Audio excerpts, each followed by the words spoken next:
think the most important thing that you can get out of this is to understand that you are a choice-making individual, and that all of the conditions that you find yourself in your life, all of the circumstances of your life, all of the emotional reactions that you have to all of the people and all of the things and events and so on that take place in your life are really choices. And that's a very difficult thing for a lot of people to get, because they're raised to believe that I can't help the way I feel. I have a right to be miserable when somebody treats me in a certain way. I can't help it. I've always been that way. It's just my nature. It's just the kind of person that I am.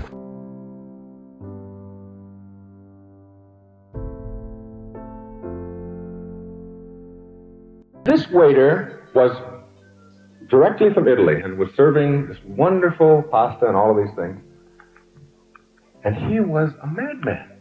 He was a maniac. Every customer was getting him all upset. He would talk to the other head waiters and running back and forth and getting himself all worked up. Finally, I said, "Come on over here." He said, "What are you doing this for?" I do this all the time. You do therapy wherever you go, right?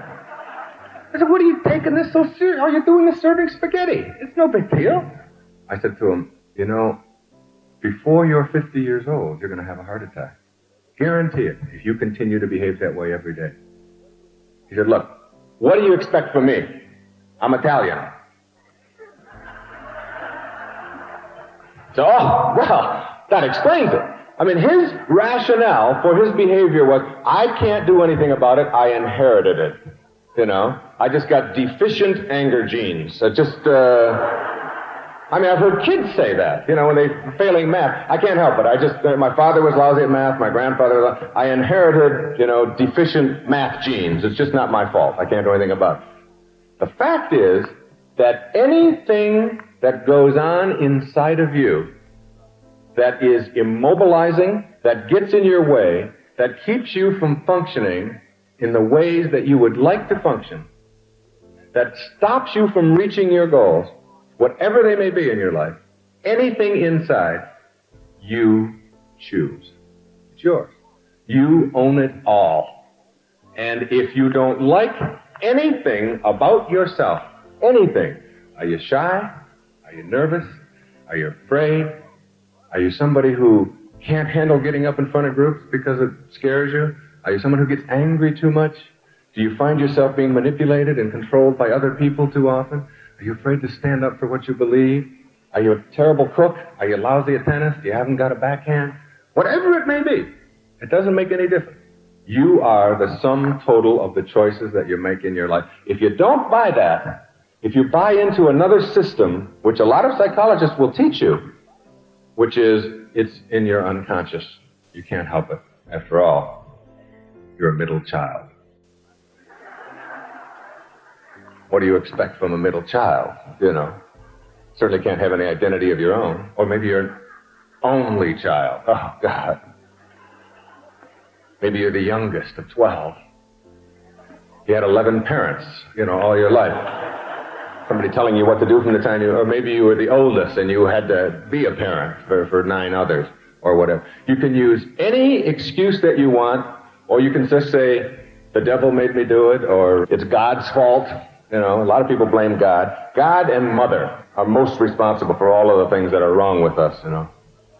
The classic, the one I heard over and over and over again in all the years, and I announced it on network television one night. You know, I said, I came here tonight for one reason. I want to tell everybody in America that your mother liked your sister better. I heard it every day for 20 years. You know, it must be true. I can't do it. My mother liked my sister better. No wonder I can't. She was the one that got all the attention. I didn't get anything. Her pictures and all the photographs. Nothing for me. I know some of you don't have a sister and you think, well, then that's not the reason. She wanted one. Really. And she would have liked her better. I guarantee it. You know. It's taking responsibility for everything that goes on in your life, which is what Wayne Dyer is about. If you really want to take it home to anybody else. No blame is allowed for anything that goes on in your life. There's just a simple little maxim. You get treated in life the way you teach people to treat you. If you get pushed around, if you feel victimized, if you don't know how to handle clerks, if you don't know how to deal with certain situations, if you find yourself being beaten down, if you find your children are disrespectful toward you, if you find your parents are disrespectful toward you, if you can't do well in a particular class, if you think that your teachers are on your case, whatever it may be, you are teaching those people how to treat you. And once you put responsibility for how you are treated and what you get on yourself, you see, you can go into virtually any situation and you'll watch some people always seem to come out smelling like a rose. And everybody says, oh, he's so lucky. Guy is just so lucky. Boy, she just got there at the nick of time. It's virtually almost always an attitude. It's an expectation that goes on inside of the person who is operating at high, fully functioning levels. It's an expectation that things are going to go well for me. We have a friend of the family, good friend of my mother's. Her name is Rose.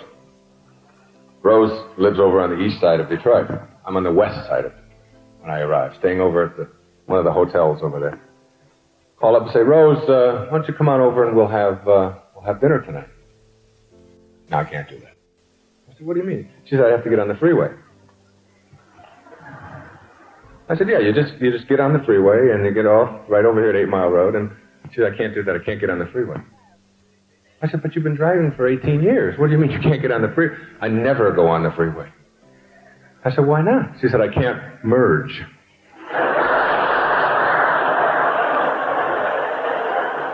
Can't merge.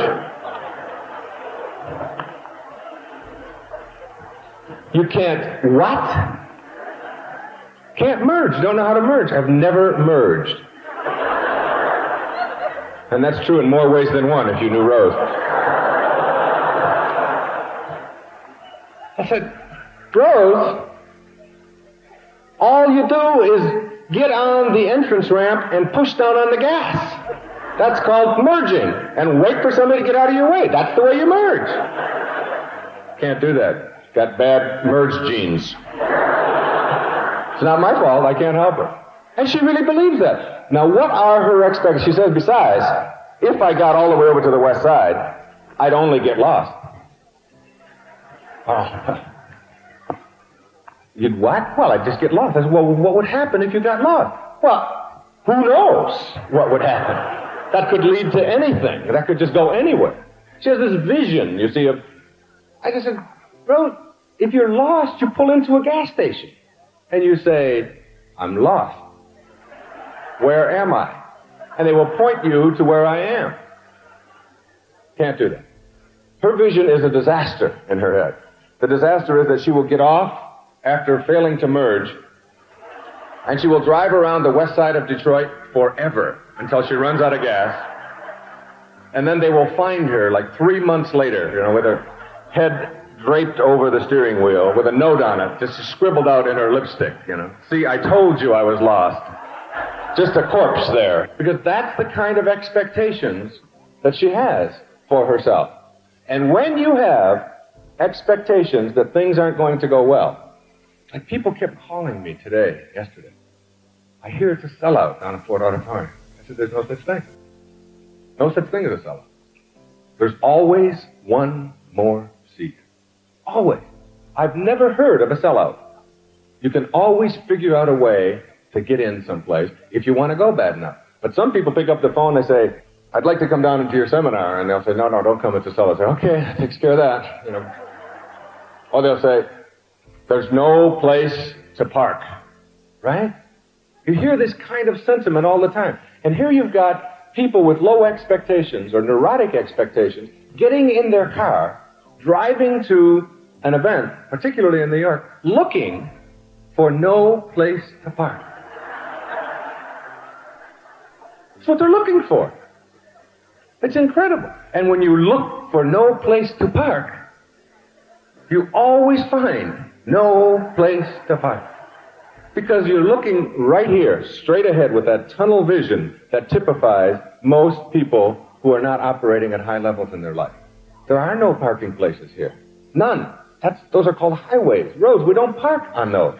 Parking places are over here. If your expectation is, I've got a place right here at Fort Auditorium, I've got my own parking place. When I get here, somebody may be using it. I'm not selfish.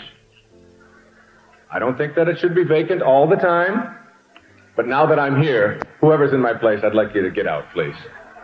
And they will. Not only will they, but they'll apologize. Excuse me, I'm really sorry. I'm really sorry. And they'll do that. I have drivers take me when I go around different parts of the country and driving into a shopping center, and they'll go head right for the back. I said, what do you go to the back for? I said, there's no place to park up in front. I said, well, there's always a place to park up in front. If you look for that place, sometimes it has little lines, they're very nice about that. You know, they'll put little yellow lines there for you, to keep other people out of your place. Most of the time, that's not true.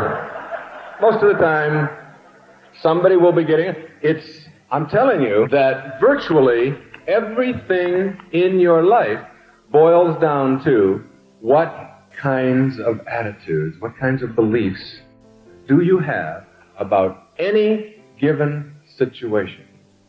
You try to set your expectations in such a way so that you understand that your life is nothing more than a series of choices.